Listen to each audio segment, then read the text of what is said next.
Welcome to only IAS. स्वागत है आप सभी लोगों का प्रीलिम बूस्टर न्यूज डिस्कशन में। आज है 13 दिसंबर 2021। तो आइए देख लेते हैं कि ऐसे कौन से इंपॉर्टेंट आर्टिकल्स हैं जो आज हम कवर करने वाले हैं। हमारा first article Beti Bachao Beti Padhao scheme के बारे में है। अभी हाल ही में parliamentary committee on empowerment of women ने ये नोट डाउन किया है कि गवर्नमेंट ने जो कुछ भी फंड एलोकेट किया गया था बेटी बचाओ बेटी पढ़ाओ स्कीम के लिए, उसका 80%, to be more precise 79% media campaigns पे खर्च कर दिया।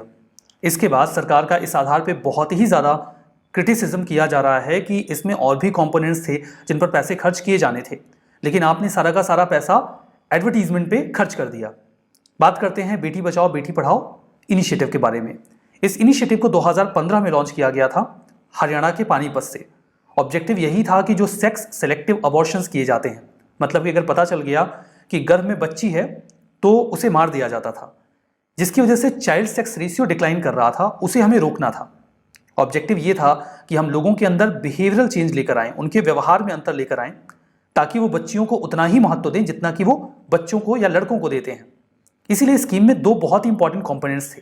पहला था मास कम्युनिकेशन कैंपेन और दूसरा था मल्टी सेक्टोरल एक्शन, जिसमें सभी स्टेट्स एंड यूटीज को कवर करना था। तो चूंकि इसमें एक बहुत बड़ा हिस्सा मास कम्युनिकेशन कैंपेन का था, तो ऑब्वियस सी बात है कि इस पर पैसे तो खर्च किए ही जाने थे, लेकिन इसके अलावा एक कंपोनेंट और भी था, मल्टी सेक्टोरल एक्शन। इस पर भी तो पैसे खर्च किए जाने थे। अगर आप सीधे सीधे भी कहें कि चलिए इसका एक बहुत बड़ा हिस्सा था कि हमें कैंपेनिंग करनी है, लोगों को अवेयर करना है, तो पैसा खर्च होगा, वो स्वाभाविक सी बात है। लेकिन सरकार को चाहिए था कि वो एक बैलेंस बनाते और 50-50 एक्सपेंडिचर कर दिया जाता। मतलब आप 50% अमाउंट कैंपेन के लिए खर्च कर दें और 50% आप वेरियस अदर एस्पेक्ट में खर्च कर दें। सरकार ने ज्यादा वेटेज दिया है इस कम्युनिकेशन कैंपेन वाले पार्ट को और इसमें लगभग 80% पैसा खर्च किया गया है। इसी वजह से सरकार को इस समय राइट नाउ क्रिटिसिज्म फेस करना पड़ रहा है। जो प्रोग्राम है उसे 640 डिस्ट्रिक्ट्स में इंप्लीमेंट किया गया। ट्राई मिनिस्ट्रियल एफर्ट रहा ये। Ministry of women and child development number 1, number 2 पे health and family welfare ministry और नंबर 3 पे human resource development ministry. 3 ministries ने इन्वॉल्व होकर इस इनिशिएटिव को रन किया।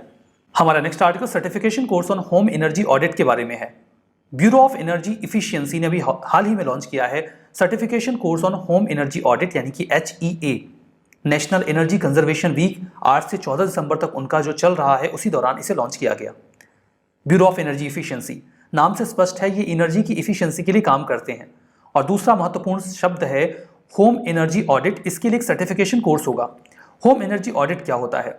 होम एनर्जी ऑडिट का मतलब ये होता है कि हम घरों में जो भी एनर्जी कंजम्पशन हो रहा है वेरियस डिवाइसेस के द्वारा, पंखे, फ्रिज, कूलर, AC या कोई और डिवाइस, हम देखें कि क्या वो अप्रोप्रिएट एनर्जी कंज्यूम कर रहा है या ज़्यादा कर रहा है, क्या इसे बचाया जा सकता है।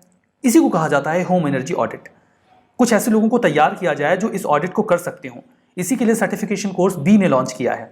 होम एनर्जी ऑडिट का फायदा ये होगा कि ये जो एनर्जी कंज्यूम की जा रही है घरों में, उसकी प्रॉपर अकाउंटिंग कर पाएगा, क्वांटिफिकेशन, वेरिफिकेशन, मॉनिटरिंग और एनालिसिस करेगा। कौन से ऐसे इक्विपमेंट हैं जो एनर्जी को कंज्यूम कर रहे हैं, क्या उसका कॉस्ट बेनिफिट सही है या नहीं है, इन सभी चीज़ों को संज्ञान में लिया जाएगा। फर्दर क्या फीचर्स रहे HEA इनिशिएटिव के? ये प्रोफेशनल्स का एक पूल क्रिएट करेगा जिनके पास क्षमता होगी कि वो एनर्जी ऑडिट कर सकेंगे घरों में और कंज्यूमर्स की नीड को समझकर उन्हें एडवाइस कर पाएंगे।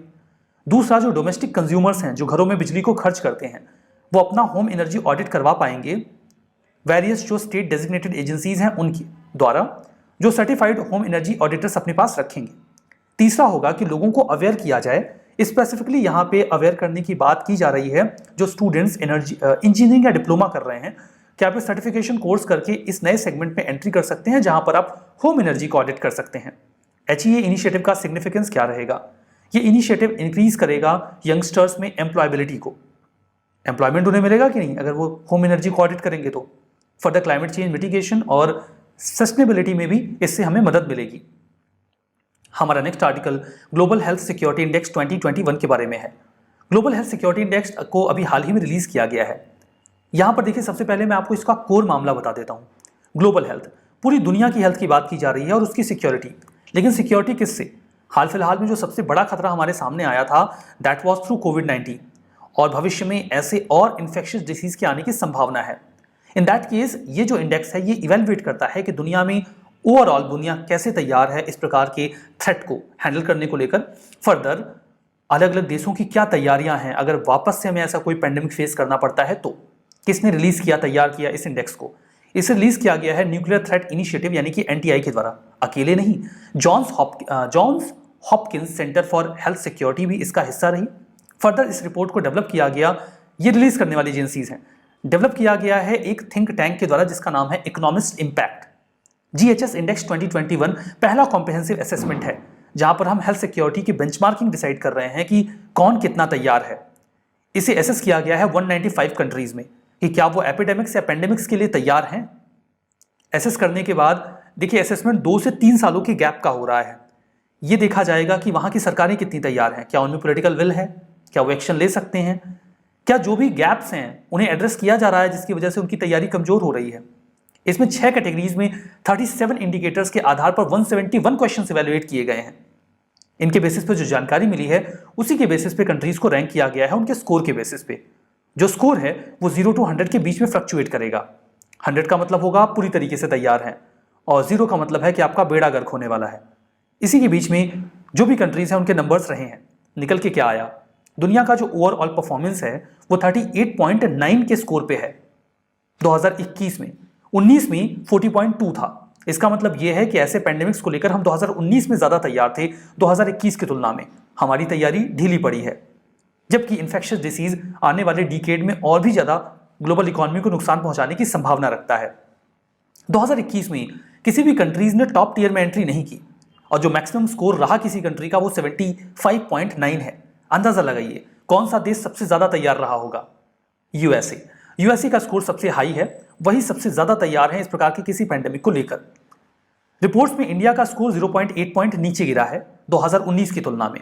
हमारा स्कोर वर्तमान में 42.8 है जो कि पिछली बार की तुलना में कम है। हमें और तैयारियां करनी होंगी। हमारा नेक्स्ट आर्टिकल गगनयान मिशन के बारे में है। हाल ही में union minister of atomic energy and space ने इन्फॉर्म किया कि जो क्रूड गगनयान मिशन है वो फाइनली लॉन्च कर दिया जाएगा 2023 में। काफी लंबे समय से इंतजार हो रहा है कि आखिर गगनयान मिशन कब जाएगा, जिसके जरिए हम फॉर द फर्स्ट टाइम इंसानों को स्पेस में भेजने वाले हैं। गगनयान इंडिया का पहला ह्यूमन स्पेस फ्लाइट प्रोग्राम है। इसरो इसे लॉन्च करेगा। उद्देश्य क्या है? उद्देश्य ये है कि हम 3 लोगों को लोअर अर्थ ऑर्बिट में भेजेंगे। ध्यान दीजिएगा, हम इन्हें इंटरनेशनल स्पेस स्टेशन में नहीं भेज रहे बिकॉज हम उसका हिस्सा नहीं है। हम इन्हें स्पेस में भेजेंगे लोअर अर्थ ऑर्बिट में, जहां पर ये धरती का लगाएंगे चक्कर 5 से 7 दिनों तक और उसके बाद वापस आ जाएंगे। यही होगा इसमें। इसके लिए इस्तेमाल किया जाएगा GSLV Mach 3 जो कि काफी कैपेबल है और इंसानों को स्पेस में ले जा सकता है। देखिए बिल्कुल यही किया जाएगा। 10,000 करोड़ की कॉस्ट है इसकी। 2022 में लॉन्चिंग थी लेकिन अभी इसे 2023 में कर दिया गया है, जो कि अभी जानकारी हमें मिली है। इसमें GSLV Mach 3 के जरिए जो स्पेस क्राफ्ट है उसे भेजा जाएगा। 16 मिनट में ये लोअर अर्थ ऑर्बिट में पहुंच जाएगा। 5 से 7 दिनों तक ये स्पेस में अर्थ को ऑर्बिट करेगा और उसके बाद इसे नीचे उतार लिया जाएगा। 3 लोग इसमें शामिल होने हैं जिसमें एक महिला भी होंगी। इसमें होगा एक orbital module, 3 Indian astronauts including a women. ये 300 से 400 किलोमीटर जो एल्टीट्यूड है उसकी ऊंचाई पर जाएगा और 5 से 7 दिनों तक रहेगा। ऐसा करने के बाद इंडिया दुनिया के उन 4 देशों में शामिल हो जाएगा जिनके पास स्पेस में इंसानों को भेजने की क्षमता है। अभी तक ये क्षमता केवल अमेरिका, चाइना और रशिया ने ही दिखाई है। इसके बाद ये क्षमता भारत भी दिखा देगा। इसमें हम ये काम अकेले नहीं कर रहे, हमें कुछ अन्य देशों की मदद भी मिली है, जैसे कि रशिया हमारे एस्ट्रोनॉट्स को ट्रेन करेगा कि वो गगनयान मिशन में जाने के बाद बढ़िया से काम कर सकें। फर्दर वो हमें कुछ इक्विपमेंट भी प्रोवाइड करवाएगा, जैसे कि space suit, crew sheet, view port, ये सब। फ्रांस हमें टेक्निकल मेडिकल सपोर्ट पर्सनल्स देगा, जो कि या उनको ट्रेन करेगा, देगा नहीं, उनकी ट्रेनिंग देखेगा। फर्दर वो हमें फायर प्रूफ कैरी बैग्स भी दे रहे हैं जो फ्रांस ने ही बनाए हैं। ये शॉक्स और रेडिएशन के समय हमारी मदद करेगा। तो रशिया और फ्रांस की मदद से हम भेजने वाले हैं अपना स्पेस मिशन। कुछ और भी मिशन है इंडिया के। शुक्रयान वीनस मिशन 2023 में जाने वाला है। एक ऑर्बिटर होगा जो शुक्र ग्रह के चारों ओर, वीनस के चारों ओर चक्कर लगाएगा, जिसके जरिए हम 4 सालों तक जो वीनस है उसको स्टडी करेंगे। L1 आदित्य सोलर 2022-23 में प्रपोज्ड है, कब जाता है अभी पता नहीं एग्जैक्टली। इंडिया का पहला साइंटिफिक एक्सपेडिशन होगा जहां पर हम सूर्य के बारे में जानकारी इकट्ठा करेंगे। हमारा next article NIPER amendment bill 2021 के बारे में है। नाइपर कुछ स्नाइपर जैसा लग रहा है, जैसे कोई गोली मारने वाला है। खैर, इससे उसका कुछ भी लेना देना नहीं है। नाइपर का फुल फॉर्म है national institute of pharmaceuticals education and research, मतलब फार्मास्यूटिकल मेडिकल के फील्ड में रिसर्च और एजुकेशन को लेकर ये बिल है। इसमें कुछ संशोधन किया जा रहा है। राज्यसभा ने अभी इस संशोधन को पास कर दिया है। अब संशोधन किया जा रहा है मतलब अमेंडमेंट बिल है, तो कोई एक कोर बिल होगा ना जिसमें ये अमेंडमेंट हो रहा होगा। तो उस बिल का नाम है national institute of pharmaceutical education research act 1998। इसमें किया जाएगा संशोधन। उद्देश्य ये रहेगा कि 6 और इंस्टीट्यूट्स को जो कि नेशनल इंस्टीट्यूट ऑफ फार्मास्यूटिकल की फील्ड में वर्क कर रहे हैं या फार्मास्यूटिकल की फील्ड में वर्क कर रहे हैं, एग्जैक्टली मैं आपसे कहूं तो उन्हें इंस्टीट्यूट ऑफ नेशनल इंपॉर्टेंस का दर्जा दिया जाए। इसमें मेनली 2 चीजें होनी है। एक तो 6 इंस्टीट्यूट को इंस्टीट्यूट ऑफ नेशनल इंपॉर्टेंस का दर्जा देंगे, ये होगा पहला काम। और दूसरा काम होगा इस अमेंडमेंट बिल के जरिए कि हम बनाएंगे एक एडवाइजरी काउंसिल। विस्तार से इसी के बारे में बात कर लेते हैं। देखिए, जो 6 नए इंस्टीट्यूट्स होंगे फार्मास्यूटिकल के फील्ड के जिन्हें हम इंस्टीट्यूट ऑफ नेशनल इंपॉर्टेंस का दर्जा देंगे, वो होंगे अहमदाबाद, हाजीपुर, हैदराबाद, कोलकाता, गुवाहाटी और रायबरेली में। ठीक है, एक काउंसिल बनाई जाएगी। जो काउंसिल होगी वो इन इंस्टीट्यूट्स के साथ कोऑर्डिनेट करेगी कि वो एजुकेशन और रिसर्च जो फार्मास्यूटिकल से संबंधित है उसकी फील्ड में बढ़िया से काम करें। और एक मिनिस्टर इसे चेयर करेंगे जिनके पास एडमिनिस्ट्रेटिव कंट्रोल होगा फार्मास्यूटिकल्स का। तो ये तो अमेंडमेंट बिल की बात हुई। बात करते हैं नाइपर के बारे में। नाइपर ये एक इंस्टीट्यूट ऑफ नेशनल इंपॉर्टेंस, ये नाइपर एक्चुअली में एक कंबाइंड टर्म है। इसमें कई सारे इंस्टीट्यूट्स आते हैं, ऐसे इंस्टीट्यूट्स जो नेशनल इंपॉर्टेंस के हैं, फार्मास्यूटिकल इंडस्ट्री से रिलेटेड हैं। इसे हैंडल किया जाता है डिपार्टमेंट ऑफ फार्मास्यूटिकल्स के द्वारा, Ministry of Chemicals and Fertilizer के तहत ये आते हैं।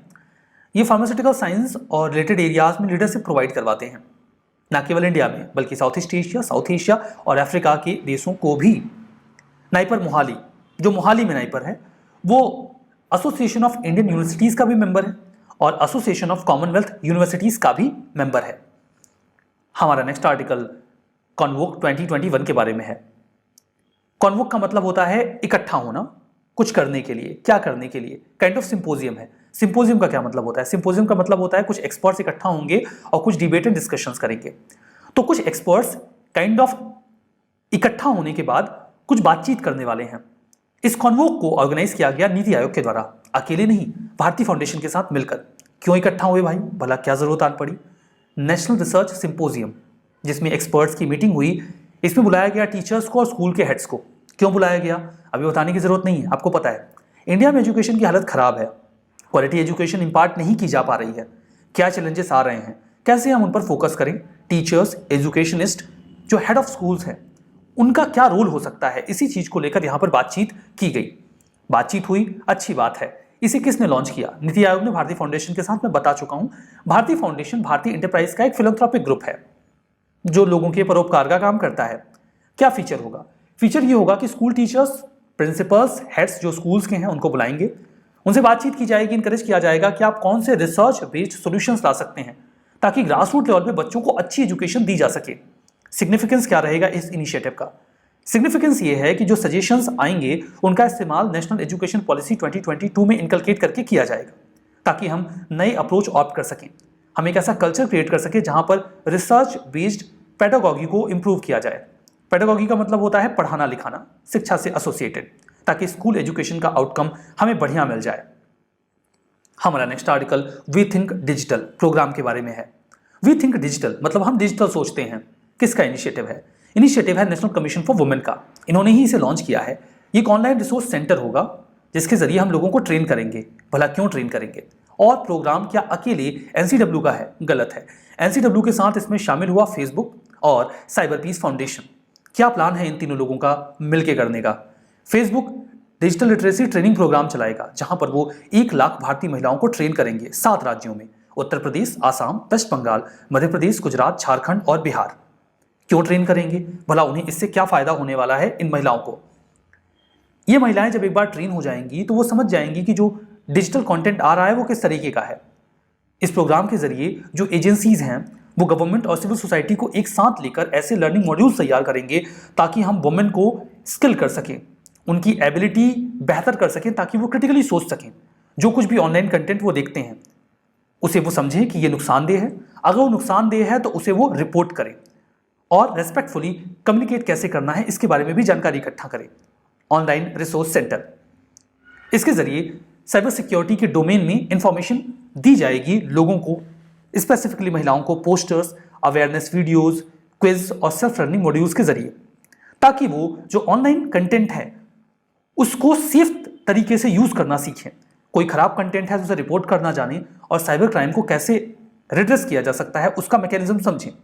स्टेप बाय स्टेप प्रोसेस होगा, वो कैसे साइबर क्राइम इश्यूज को रिपोर्ट कर सकते हैं। अक्सर महिलाएं साइबर क्राइम का शिकार बनती हैं, जहां पर उनके प्राइवेट इंफॉर्मेशन को एक्सेस करके ब्लैकमेलिंग की जाती है या परेशान किया जाता है, हैरास किया जाता है।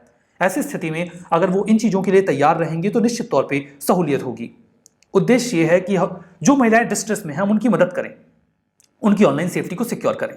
साइबर बुलिंग जो मैं बात कर रहा था, कोई प्राइवेट डेटा एक्सेस कर लिया गया फिर उन्हें परेशान किया गया। साइबर स्टॉकिंग, उनको उनकी हर एक्टिविटी पे नजर रखना, या फाइनेंशियल फ्रॉड, किसी के पैसे उड़ा देना, इन सभी चीजों के बारे में उनका जानकारी में होना बहुत जरूरी है। टेक्नोलॉजी का सेफली इस्तेमाल किया जाए और ऑनलाइन थ्रेट से बचा जाए, महिलाएं इससे बच सके, यही इस प्रोग्राम का अल्टीमेट ऑब्जेक्टिव रहेगा। हमारा next article global methane initiative के बारे में है। इंडिया ने को चेयर किया कनाडा के साथ, मतलब इंडिया और कनाडा ने इसे चेयर किया ग्लोबल मीथेन इनिशिएटिव को। अभी हाल ही में वर्चुअली हुआ है, ये 2004 में इसे लॉन्च किया गया था। ये एक इंटरनेशनल पब्लिक प्राइवेट पार्टनरशिप है। फोकस क्या रहेगा, नाम से पता चल रहा है, मीथेन को कम करना है। कितने सारे इनिशिएटिव हैं इसको लेकर। इसे होस्ट किया गया, मतलब इसका जो सेक्रेटेरिएट है वो यूएस एनवायरमेंटल प्रोटेक्शन एजेंसी के पास है। फर्दर इन्हें और क्या काम करना है, ऑब्जेक्टिव ये है कि दुनिया भर में जो एंथ्रोपोजेनिक मीथेन एमिशन है, जैसे कुछ तो नेचुरल सोर्सेज से होता ही है, अब काऊ डंग से निकलता है, आप उसका क्या कर लेंगे, जो कचरा है उससे निकलता है मीथेन, लेकिन जो एंथ्रोपोजेनिक मीथेन एमिशन हो रहा है हम उसे रोकें। मेंबर्स वॉलंटरी गवर्नमेंट्स होती हैं, इनफॉर्मल इंटरनेशनल पार्टनरशिप हो सकती है। 45 कंट्रीज इसका हिस्सा हैं, including US and Canada. India जब से ये बना है तभी से इसका हिस्सा है। वर्तमान में चेयरमैनशिप इंडिया के पास है, कनाडा के पास, इंडिया के पास नहीं है। इंडिया के पास वाइस चेयरमैनशिप है, और इसके साथ जो for the first time India ने चेयरमैनशिप ली भी है, यूएसए के साथ जो स्टीयरिंग लीडरशिप है वो उनके पास है, जिसके जरिए वो देख रहे हैं कि मीथेन को कैसे कम किया जा सकता है। Global health security index revision कर रहे हैं अब हम, WHO रिलीज करता है। गलत है भाई, अभी तो हमने पढ़ा कि जो ग्लोबल हेल्थ सिक्योरिटी इंडेक्स है इसे रिलीज किया गया है न्यूक्लियर थ्रेट इनिशिएटिव NTI के द्वारा, Johns Hopkins Center for health securities के द्वारा। इन्होंने इसको रिलीज किया है और डेवलप किया है इकोनॉमिस्ट इम्पैक्ट नाम के थिंक टैंक ने। गगनयान मिशन पहला ह्यूमन स्पेस फ्लाइट प्रोग्राम है, इसरो लॉन्च करेगा, सही है। We Think Digital Programme, NCW, Google और साइबर पीस फाउंडेशन इसे कोलैबोरेटली रन कर रहे हैं। गूगल नहीं है इसमें, फेसबुक है, तो ये गलत हो गया। ग्लोबल मीथेन इनिशिएटिव, इंडिया इसके इंसेप्शन यानी कि शुरुआत से ही मेंबर है, सही है। ये सेशन मुझे उम्मीद है कि आपके लिए फायदेमंद रहा होगा। आज का सेशन यहीं पे समाप्त करते हैं। बहुत बहुत धन्यवाद।